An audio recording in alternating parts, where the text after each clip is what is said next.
सभी साथियों को जोहार। आज हम लोग बात करने वाले हैं पढ़ाई के अलावा आंदोलन की, जो कि आपकी पढ़ाई का ही मान के चलिए एक हिस्सा है। क्योंकि आज जो सरकार की अवस्थिति है, स्थिति है, मनोदशा है, वो हमारे बिल्कुल भी विपरीत है। क्योंकि उसके बगैर, उसको सुधारे बगैर, क्योंकि अगर उनकी स्थिति, अगर उनकी मनोस्थिति को हम लोग नहीं बदल पाए तो फिर इसका कोई बहुत ज़्यादा लाभ है नहीं। क्योंकि आपका एग्ज़ाम फिर अगर टलता रहेगा, सरकार अपने से तो लेने वाली है नहीं।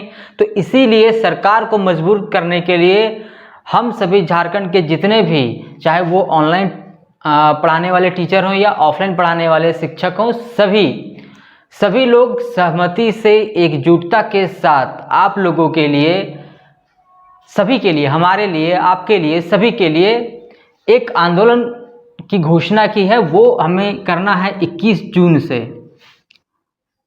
21 जून से 3 जुलाई तक।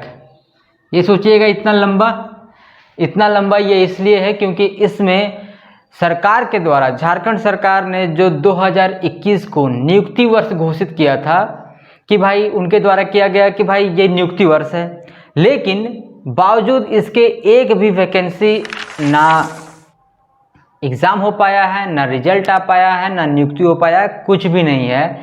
तो मतलब ये क्या है? ये एक तरह से धोखा है। तो हम तो ये मान के चल रहे हैं कि चलिए ठीक है भाई, आप तो दिए नहीं, आधा साल तो पार हो गया, कुछ तो आप स्टार्टिंग ही नहीं किए, तो नियुक्ति काहे का कर लीजिएगा? क्या वैकेंसी निकाल के डायरेक्ट नियुक्ति कर दीजिएगा? क्या एग्ज़ाम लीजिएगा? उसका एक प्रोसेस है, सभी प्रोसेस से गुजरने में तो आपका 1 साल लगेगा ही लगेगा, और 6 महीना आपने ऐसे पार कर दिया। तो इसका मतलब कि ये तो नियुक्ति वर्ष रहा नहीं, नियुक्ति वर्ष मर गया। अब जब मर गया तो उसका क्या करना है? हमें अंतिम संस्कार करना है। तो इसीलिए हम लोगों ने ये इतना लंबा किया है कि पूरा 13वां मनाना है। जैसे कि ये नियुक्ति वर्ष है, नियुक्ति वर्ष, उसकी मृत्यु हो गई है, तो इसका हमें क्या करना है? अंत्येष्टि मना देना है, उसका अंतिम संस्कार कर देना है। सारा 10वां 12वां भोज भंडारा सब कुछ किया जाएगा, सब कुछ कर देना है। 21 तारीख को हमें जोर लगाना है। 21 तारीख को याद रखना है। कम से कम 10 लाख से ऊपर ट्वीट होना चाहिए, ताकि तभी हम लोग ट्रेंड पे आएंगे, नंबर 1 पे। और ट्रेंड पे जब तक नहीं आएंगे तब तक मज़ा नहीं आएगा। मज़ा कर ला के दिखा देना है झारखंड सरकार को कि यहाँ के युवा भी बहुत ही एक्टिव हैं, चाहेंगे तो आपकी भाई किरकिरी करा सकते हैं। तो आप हमें मजबूर ना करें, आप हमें अपने क्षेत्र में काम करने दें। हमारा काम है पढ़ाई करना, हमें अपने क्षेत्र में काम करने दें। आप अपना काम करें, हमें कोई दिक्कत नहीं है। हमें सिर्फ एक लक्ष्य चाहिए कि हाँ भाई, ये आ रहा है, तो हमारे लिए तो वही लक्ष्य है, तो हम उसके पीछे आराम से अपना काम करेंगे। आप अपना सरकार चलिए, हमें तो कोई पर्सनली कोई किसी से ना इससे है ना कुछ है। तो भाई, हमें जो चाहिए आप हमें वो दीजिए। चूँकि आपने कहा भी था, और कहा भी क्या, कोई भी, ये तो सरकार का दायित्व है। कहा था या नहीं कहा था, चलिए ठीक है, लेकिन ये तो दायित्व है कि युवाओं को यहाँ पे रोजगार देने का दायित्व सरकार को है। तो सरकार नहीं देगी तो क्या होगा? छात्र तो भाई उबाल तो आएगा ही आएगा। तो आप लोग इस पर बढ़ चढ़ के हिस्सा लीजिए, और सभी को है जितना से अधिक इसे शेयर कर सकें, जितने अधिक लोगों को, छात्रों को जोड़ सकें, अपनी बात पहुंचा सकें, वहां तक सभी प्रयास करिए। हम भी प्रयास कर रहे हैं, आप भी प्रयास करिए, क्योंकि सभी के सामूहिक प्रयास होगा तो ही ये सफल होगा, अन्यथा बहुत ज़्यादा प्रभावपूर्ण हो नहीं पाएगा। तो आप लोग याद रखिएगा, और हैशटैग जरूर देखिएगा ध्यान से। हैशटैग कोई भी ट्वीट जब भी करना है, ट्वीट देखिए, अपने आसपास के लोग, जो भी छात्र हैं, जहां आपका कांटेक्ट है, अगर वे नहीं जान रहे हैं चलाना तो आप उसे सिखाएं। हमारे चैनल में भी एक वीडियो है कि ट्विटर कि कैसे इसको चलाना है, कैसे ट्वीट करना है, कैसे आप ट्वीट कर सकते हैं बिना मिस्टेक किए हुए। तो इस पर सारा एक वीडियो है, वो आप देख लीजिएगा। नहीं तो इसे और भी एक बार पब्लिश कर दिया जाएगा पेज पे, आप उसे भी वहाँ से भी जाकर देख सकते हैं। तो हैशटैग है कि हैशटैग गलत मत करिएगा। हैशटैग है आपका, हमारा, याद रखिएगा स्पेलिंग, झारखंडी युवा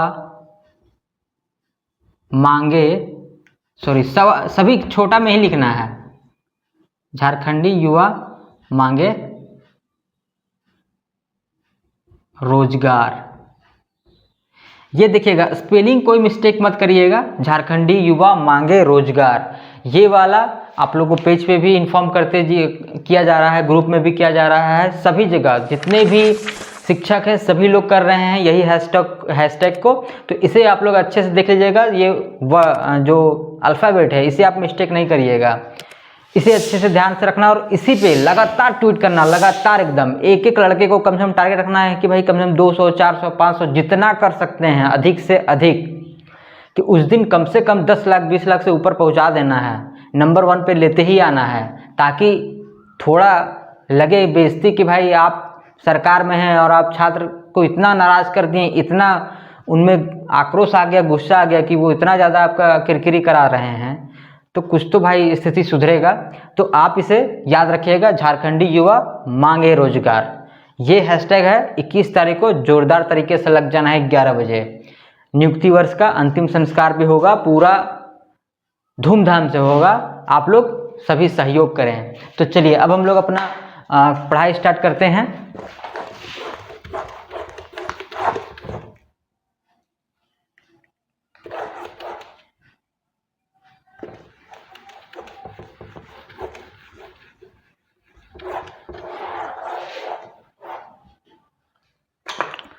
तो आज का जो हमारा टॉपिक है वो है उत्तरी कोयल।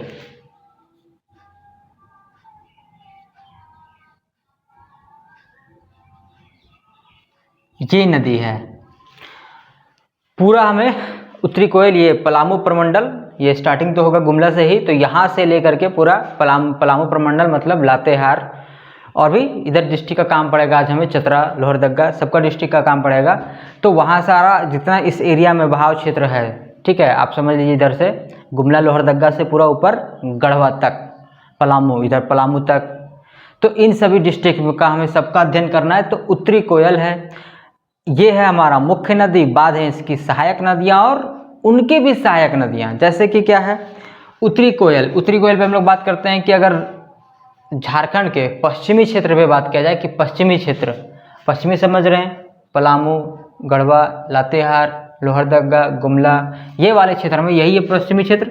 तो पश्चिमी क्षेत्र में सबसे प्रमुख नदी है ये, उद्गम इसका यही रांची पठार, लास्ट वाला पार्ट इधर पाट प्रदेश वाला क्षेत्र, जिसमें क्या आप कह सकते हैं गुमला, यहाँ से इसका उद्गम होता है। और उद्गम होने के बाद फिर ये लातेहार में एंट्री करते हुए, लातेहार से सीधा आपका पलामू इधर बीच में घुसते हुए सीधा इधर निकल जाता है और जा करके फिर मिल जाता है सोन नदी पे। सोन नदी पे उद्गम हो गया इसका यहीं पाट क्षेत्र बोल सकते हैं, पाट क्षेत्र उस क्षेत्र में, और सोन नदी में इसका हो गया मुहाना। अब है कि यहाँ से निकली और वहाँ गई। अभी तो हम लोग मैप में आगे देखेंगे और आराम से समझेंगे किधर किधर से गया, कौन कौन सा सहायक नदी थी, इसकी क्या क्या खास बात है, वो सब पता चलते चलेगा। अभी है कि अब इसका कुछ बात करते हैं कि जैसे कि इसमें क्या क्या कुछ जानकारी जिसको जानना मज़ेदार है, जानना चाहिए, एग्ज़ाम के पॉइंट ऑफ व्यू से भी जानना चाहिए, क्योंकि वहाँ भी एग्ज़ाम में पूछता है। जैसे कि इसमें देखिएगा, इसी की एक सहायक नदी है बूढ़ा नदी। जी हाँ, बूढ़ा नदी, जवान नदी नहीं, बूढ़ा नदी, बूढ़ा बोलिए, बूढ़ा नदी। तो उसी में है एक जलप्रपात बूढ़ा घाघ जिसका नाम है, जो कि झारखंड की सबसे ऊंची लेकिन कम विकसित है वो, चूँकि एरिया वो साइड पड़ जाता है, इसलिए वहाँ पे विकास अभी तक ठीक से पहुँच नहीं पाया है। इसीलिए सबसे फेमस अभी तक हम लोग क्या है, अगर फॉल का बात होता है तो हुंड्रू फॉल, ये सबसे फेमस है पूरे झारखंड में। लेकिन अगर सबसे ऊंचा का बात किया जाए कि सबसे ऊंचाई मतलब किसका सबसे अधिक ऊंचा है, ऊंचाई किसकी सबसे अधिक है, तो वो है बूढ़ा घाघ, जो कि यही उत्तरी कोयल की सहायक नदी है बूढ़ा, उसी पर है ये बूढ़ा घाघ, लातेहार जिला में। एक तो मजेदार ये हो गया, इसी नदी के तट पर पलामू का मतलब इस नदी के नहीं, इसकी सहायक नदी है, उस पर बात करेंगे। इस नदी पे ही एक आपका क्षेत्र आ गया लास्ट, ये वाला बरवाडी और इधर में, तो लास्ट जो बॉर्डर एरिया है ना गढ़वा पलामू का और इधर का लातेहार का, उस वाले क्षेत्र में ही है, देखिएगा बेतला, पलामू टाइगर रिजर्व, ये सब वहीं है, इसी नदी के पास में ही। वहाँ पे बना हुआ एक मंडल डैम, जो कि 1900 लगभग 72-73 से ही ये भी स्टार्ट हुआ था, लेकिन आज तक ठीक से कंप्लीट हो नहीं पाया है। 2-3 साल पहले मोदी जी आए हुए थे, लगता है 18 या 19 में, शायद 18 ही होगा। तो 18 या 19 में जब आए हुए थे तो उस समय फिर से इसका शिलान्यासन किया गया था, लेकिन अभी तक ये फिर से वहीं पर अटका हुआ है, अभी तक काम ये पूरा हो नहीं पाया है। इसी प्रकार का एक कोयल कारो, वो भी इसी तरह अटक गया है परियोजना, एक ये भी अटका हुआ है। ये अगर बन जाएगा तो निस्संदेह आसपास के क्षेत्र के जो लोग हैं उन्हीं को ही फायदा होगा।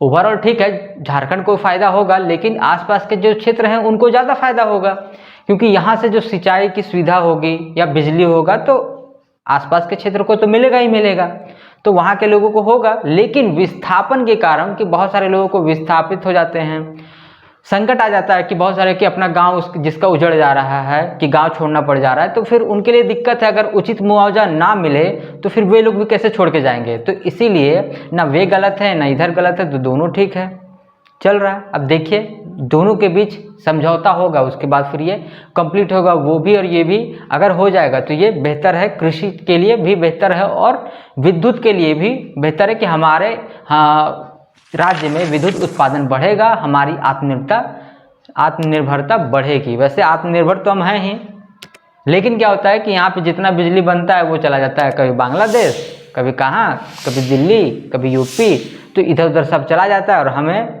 यहाँ पे पूर्ण बिजली मिलता नहीं है। दिक्कत यहाँ आ जाता है। नहीं तो बिजली तो इतना होता है कि भाई 24 घंटा में भाई 48 घंटा बिजली आ जाए।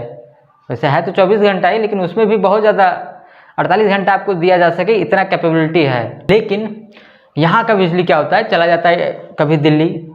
अभी देखिए अडानी भाई साहब लगा रहे हैं उधर, उसका जाएगा बांग्लादेश, बनेगा यहाँ, संसाधन यूज होगा यहाँ का, लेकिन जाएगा बाहर, और यहाँ के लोग रहेंगे लालटेन में।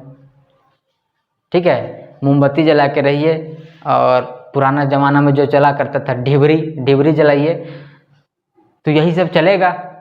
उत्पाद क्या बोलते हैं उसका, संसाधन का उपयोग होगा आपका, मजे लेंगे कोई और।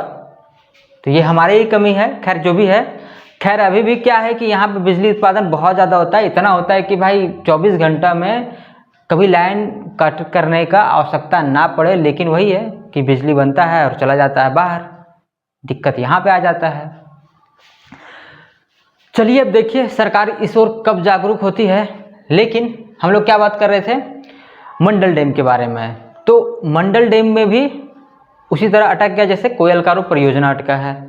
इसके बाद क्या है, इसकी प्रमुख में आ जाती है इसकी एक सहायक नदी। जैसे एक क्या, कई सहायक नदियां हैं, जैसे बूढ़ा तो एक हम लोग बात कर ही लिए हैं। इसके अलावा जो प्रमुख जो नदी है औरंगा नदी, एक है अमानत नदी, और भी कई नदियां हैं। ठीक है, अभी यूरिया भी आएगा, अराज आएगा, यूरिया आएगा, बाकी आएगा, बहुत सारा है।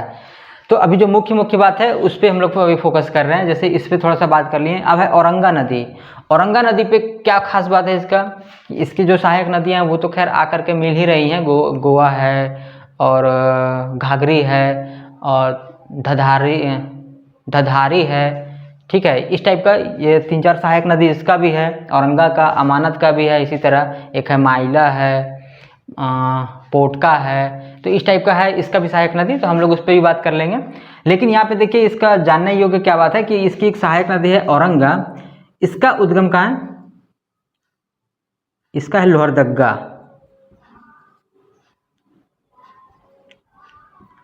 लोहरदग्गा से ये निकलती है और उसके बाद ये लातेहार जाती है, और जैसे ही वहाँ पर मतलब समझिए आप ये जा कर के उत्तरी कोयल से मिल जाती है लास्ट वहाँ बॉर्डर के पास। और इसी नदी पे औरंगा देखिएगा इधर से ऐसे जाएगा, इधर से उत्तरी कोयल जा रहा है, और यहाँ पर बड़ा एक मस्त जगह है। अभी पूरा जब मैप बनेगा ना तो आप लोग को दिखेगा कि यहाँ पर था पलामू किला, अभी भी है, जो उधर चेरो राजवंश था उसकी राजधानी वहाँ पे पलामू किला। और इसीलिए इसको बोला जाता है कि ये बहुत ही सुरक्षित है। इधर से भी नदी, इधर से भी नदी, इधर से भी नदी। दुश्मन आएगा कहाँ, आने के लिए इधर था। ठीक है, और इधर में भी भाई पहाड़, तो इसीलिए इसको बहुत ही सुरक्षित माना जाता था। लेकिन दिक्कत हो गया, अटैक तो हो गया था 1857 की क्रांति वाले में, हम लोग देख चुके हैं पहले भी। तो यहाँ पर क्या था कि यहाँ पर उससे पहले भी कई बार देखें कि अटैक हो चुका है यहाँ पर, अकबर के समय में भी। तो यहाँ पर था, लेकिन माना जाता था कि सुरक्षित है, लेकिन यहाँ पर देखिए अटैक हो चुका है, बाद में भी हुआ, औरंगजेब के समय में भी हुआ।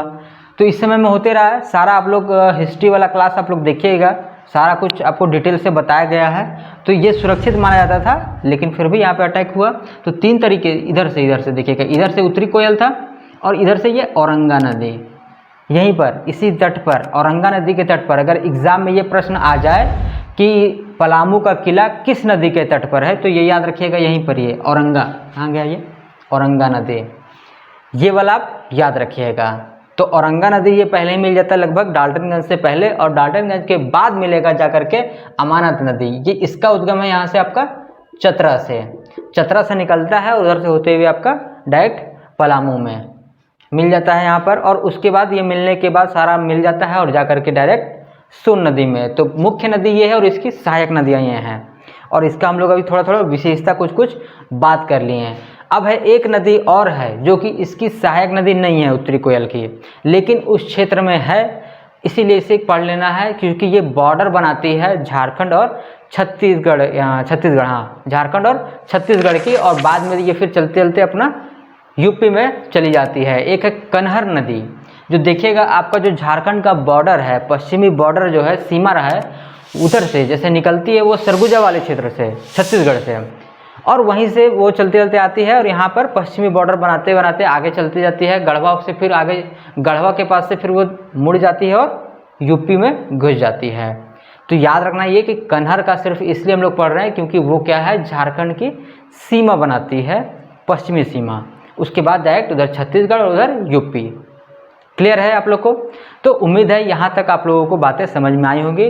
अब हम लोग चलिए फिर से हम लोग बनाते हैं अपना वही पुराना स्टाइल, फिगर बनाते हैं, इसका एक डायग्राम बनाते हैं सभी डिस्ट्रिक्ट का, और फिर उस पर हम लोग चर्चा करते हैं। तो चलिए, ये हो गया आपका एक रफ सा मैप, जिन जिन जिलों का आज हमें उपयोग है उन जिलों का एक रफ सा मैप हो गया। जैसे कि इधर देख सकते हैं आप गुमला, इधर लोहरदगा, लातेहार, गढ़वा, पलामू और चतरा। इन जिलों से ही संबंधित आज हमें पढ़ना है। तो आज चलिए हम लोग इस पे बात कर लेते हैं। सबसे पहले जो मुख्य नदी क्या था आज हमारा मुख्य नदी है उत्तरी कोयल। तो उत्तरी कोयल का उद्गम कहाँ है आपका, यहाँ गुमला से। ये देखिएगा इधर से, इस साइड से अपना ऐसे करके निकलती है, यहाँ से इधर और यहाँ से होते हुए सीधा इधर। ठीक है, यहाँ तक चली आई, ये हो गया उत्तरी कोयल। अब है कि इस पे हम लोग को देख लेना है कि उत्तरी कोयल, इसकी सहायक नदी, जैसे लातेहार में भी बात हुआ बूढ़ा नदी, तो एक यहीं पर छोटा सा है बूढ़ा नदी, और यहीं पर बना हुआ है आपका बूढ़ा घाघ, जो कि झारखंड की सबसे ऊंची जलप्रपात है, वही बूढ़ा घाघ जलप्रपात। ये हो गया आपका बूढ़ा नदी। यदि एग्जाम पे आ जाए कि बूढ़ा नदी किसकी सहायक नदी है, तो आप उत्तर यही मारिएगा, उत्तरी कोयल। यहाँ तक समझ में आया? अब आ जाइए, इसकी एक सहायक नदी जिस पे बात हुआ था हमारा, क्या बात हुआ था हमारा, औरंगा नदी। ये निकलेगी इधर से और इधर से होती हुई इधर इस साइड में। आपका जो बेतला वाला राष्ट्रीय नेशनल पार्क है, बेतला और पलामू टाइगर रिजर्व, ये सब इधर ही है। महुआ डाल भेड़िया अभियान, तो ये सब इधर में ही है। और तो मुख्य रूप से आप ये याद रखिएगा, ये यहाँ वाला बेतला राष्ट्रीय उद्यान और पलामू टाइगर रिजर्व, आप जो भी कर लीजिए। बेतला राष्ट्रीय उद्यान बहुत बार पूछता है, बहुत बार। तो यहाँ पर देखिएगा, ये विश्व में क्या चीज़ सबसे पुराना टाइगर के संबंध में, टाइगर रिजर्व। तो इसके संबंध में क्या है, बाघ परियोजना में है ना ये। इसकी स्थापना मतलब है तो ये पहले से स्टार्टिंग हुआ, जैसे कि एक वन अधिनियम आया हुआ था स्वतंत्रता से पूर्व ही, लगभग हमको लगता है 25 या 27 के लगभग में। तो उस समय में जब आया हुआ था, तो उसके आधार पर यहाँ पर एक संरक्षित क्षेत्र इसे घोषित किया गया 1947 में। उसके बाद फिर आगे चल करके इसे वाइल्ड लाइफ सेंचुरी जो होता है, वन्य जीव अभ्यारण्य, ये इसको दर्जा दिया गया 1976 में। और उसके बाद 10 साल के बाद इसी में से कुछ क्षेत्र को काट के मतलब क्या चीज़, कुछ पार्ट को, जैसे कुछ पार्ट को जो बेतला नाम दिया गया, बेतला राष्ट्रीय उद्यान, और इधर पलामू टाइगर रिजर्व बच गया, तो बेतला जो हो गया उसे राष्ट्रीय उद्यान का दर्जा दिया गया, और बाकी जो है वन्यजीव वाइल्ड लाइफ सेंचुरी, वन्यजीव अभ्यारण्य, ये वाला क्षेत्र है यहाँ पर। तो ये चीज़ आप अच्छे से याद रखिएगा। तो यहीं पर है बेतला, यहीं पर आपका देखिएगा ये है औरंगा नदी। तो औरंगा नदी की कुछ कुछ सहायक नदियाँ हैं, ये देख लीजिए, आप लिख लीजिए, औरंगा नदी है ये। और अभी जो बात हो रहा था ना, ये वो यहाँ पर देखिए, यहाँ पर है वो पलामू किला। तो देखिए जिसकी अवस्थिति ऐसी रहेगी उसका सोचिए कि प्रतिरक्षा तंत्र कितना अच्छा है कि भाई इधर से भी नदी, इधर से भी नदी, इधर से भी नदी, तीन ओर से नदी, जिसको आक्रमण करना वो इधर से घूम के आए। अब अगर घूम के आएगा तो भाई एक तो ऐसे सुरक्षित है कि बहुत सारे लोग चले जाएंगे, अरे छोड़ो यार, क्योंकि पहले के ज़माना में क्या था भाई, घोड़ा हाथी, अब उतना कैसे पार करेगा भाई नदी से। और नदी भी भाई छोटा मोटा तो है नहीं, उत्तरी कोयल अच्छी खासी बड़ी नदी है, अमानत भी बढ़िया नदी है, ठीक ठाक बढ़िया नदी है, कोई छोटा मोटा टाइप का तो है नहीं। तो इसीलिए ये काफ़ी सुरक्षित था पलामू किला। तो यहाँ से देखिएगा ये इधर से आती जा रही है। इसमें अब इसकी कुछ कुछ सहायक नदियाँ हैं। अभी जैसे बात करते हैं इसकी सहायक नदी में, ये डिस्ट्रिक्ट मिटाते हैं पहले। इसकी 4 प्रमुख सहायक नदी हैं, 1 2 3 4, ये 4 नदी है।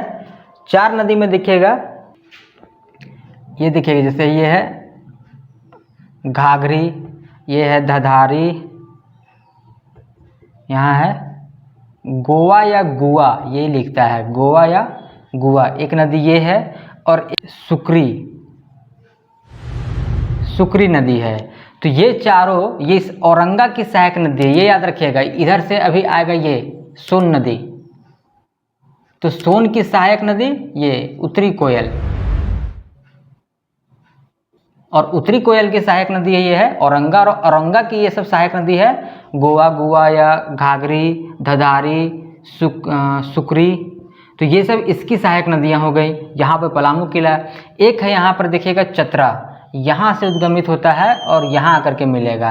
इस क्षेत्र में लगभग आपका है यहाँ पर डाल्टनगंज के बाद जाकर के वो मिलता है आपका ये अमानत नदी, अमानत यहाँ है ये अमानत नदी।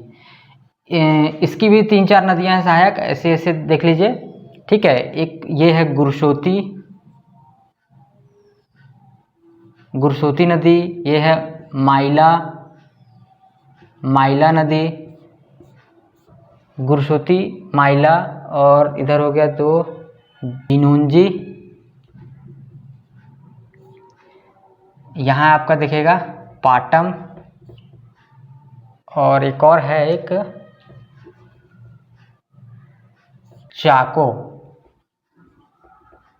चाको है, एक और है इसका आपका चाको नदी। तो ये हो गई इसकी सहायक नदियाँ अमानत की, ये है औरंगा की, और ये है उत्तरी कोयल। तो यहाँ हो गई, ये देखिएगा आप सोन नदी, इसकी सहायक नदी उत्तरी कोयल, ये देखिएगा इसका उद्गम गुमला, यहाँ से होते हुए इधर से आती है। तो इसकी सहायक नदियों में हो गया बूढ़ा नदी, अमानत नदी, औरंगा नदी और अमानत नदी, ये हो गई इसकी प्रमुख सहायक नदियाँ। मुख्य रूप से 2 ही लिखता है, ये भी इसकी सहायक नदी हो गए। अब है क्या चाहिए कि इसकी सहायक नदी, जैसे कि ये औरंगा उद्गमित कहाँ से हो रहा है, तो ये हो रहा है लोहरदगा से, और लोहरदगा से निकल करके आकर के डाल्टनगंज से पहले ही ये मिल जा रही है उत्तरी कोयल में। और इसकी सहायक नदियों में है घाघरी, गोवा, धधारी और सुक्री, ये सब इसकी प्रमुख सहायक नदियां हैं औरंगा की। यहीं पर देखिएगा पलामू किला है, यहाँ पर आपका बेतला वगैरह है, पलामू टाइगर रिजर्व है, ये सब यहीं पर है। इसके बाद आ जाइए आपका यहाँ पर हो गया ये चतरा से स्टार्ट होता है इसका एक सहायक, जो प्रमुख सहायक नदी है अमानत यहाँ से निकल रही है, और इसके बाद इधर से सीधा करके डाल्टनगंज के आगे जा करके यहाँ पर मिल जा रही है। इसकी सहायक नदियों में चाको, पोटम, जिंजोई, माइला, गुरसोती, ये सब नदियाँ हैं।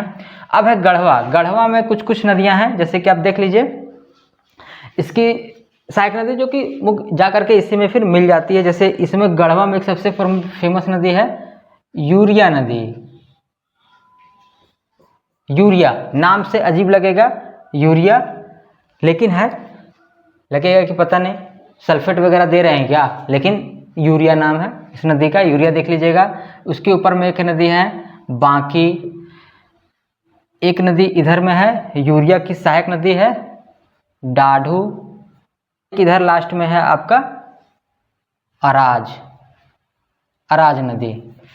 मतलब ये सब भी है एक इसी की सहायक नदी जो अंतिम रूप से जाकर के उत्तरी कोयल में मिल जाती हैं। तो यहाँ तक हो गया ये क्लियर।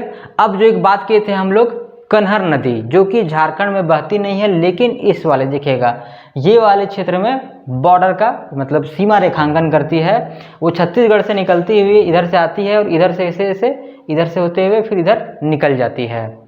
तो यहाँ पे याद रखिए, ये याद रखिएगा कन्हर, इस साइड में क्या है आपका कन्हर नदी। बाद बाकी इतनी नदियों को आप लोग देख के उम्मीद है समझ में आ गया होगा कि इतने सारे हैं। अब आप लोग डायग्राम आराम से बनाते जाइएगा, ज़्यादा बेहतर रहेगा कि आप इसे पूरा फिगर के साथ बना लें और सभी को याद कर लें।